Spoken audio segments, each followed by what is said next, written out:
Alors, Afid déplia la magnifique tunique écarlate et enveloppa doucement l'enfant endormi. Le baiser de la jeune mère était encore humide sur les joues d'Afid lorsqu'il ramena sa monture hors de la grotte.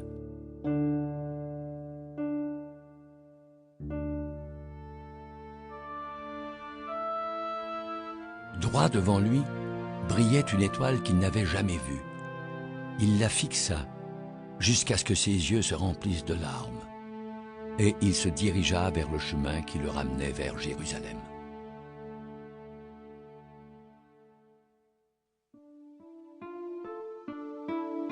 Viens-tu directement de Bethléem? Oui, maître.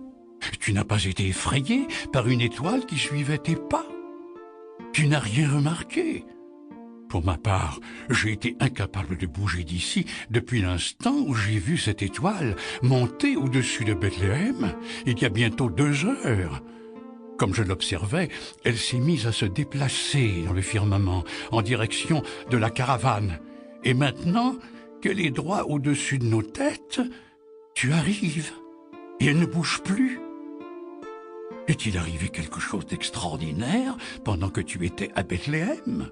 Je n'ai jamais vécu une expérience comme celle de cette nuit. Tu as réussi. Viens sous ma tente et raconte-moi tes expériences. Depuis que les dieux ont transformé cette nuit en jour, je ne peux pas dormir et tes paroles m'aideront à comprendre peut-être pourquoi une étoile a suivi un chamelier.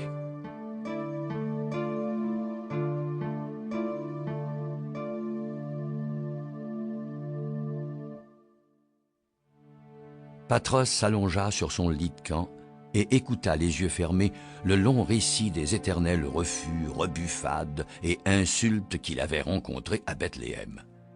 Afid évoqua d'une voix rauque et sourde les doutes qu'il avait assaillis le soir même à l'auberge. Bon, maintenant dis-moi, quelle pensée a finalement chassé tes doutes et t'a redonné le courage pour tenter une fois de plus de vendre la tunique? J'ai seulement pensé à la fille de Calneh dans cette crasseuse auberge. Je savais que je ne pourrais même jamais la regarder en face. Si j'échouais, j'ai perdu de toute manière. Tu as échoué? Je ne comprends pas. Tu n'as pas ramené la tunique? Afid raconta l'incident de la grotte, le nourrisson et la tunique, d'une voix si faible que Patros dut se pencher pour l'écouter. Pendant que le jeune homme parlait, Patros lançait des coups d'œil par l'ouverture de la tente vers la luminosité céleste qui illuminait encore le campement. Un sourire naquit sur son visage stupéfait, et il ne se rendit même pas compte que le jeune garçon avait fini son récit et qu'il sanglotait. Les sanglots s'arrêtèrent bientôt et un grand silence tomba sur la grande tente. Afid n'osait pas regarder son maître. Il avait échoué et prouvé qu'il n'était pas armé pour faire autre chose qu'un chamelier. Il lutta contre le besoin subit de bondir et courir hors de la tente. Alors, la main du plus grand des marchands se posa sur son épaule et le força à regarder Patros dans les yeux. « Mon fils, ce voyage n'a pas été d'un grand profit pour toi, mais pour moi, il l'a été.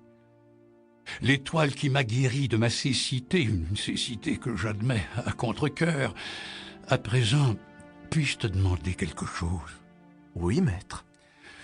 Nos vendeurs seront de retour à la caravane demain, avant le coucher du soleil, et leurs bêtes auront besoin de tes soins. Voudrais-tu retourner à tes devoirs de chamelier pour l'instant? Quoi que ce soit que tu me demandes, je le ferai. Et je suis désolé de t'avoir déçu. Quand Afid sortit de la tente, l'éblouissante lumière l'aveugla un instant. Il se frotta les yeux et entendit Patros le rappeler de l'intérieur de la tente. Le jeune homme fit demi-tour et rentra, attendant patiemment ce que le vieillard avait à lui dire. Patros leva la main vers lui. « Dors en paix, car tu n'as pas échoué.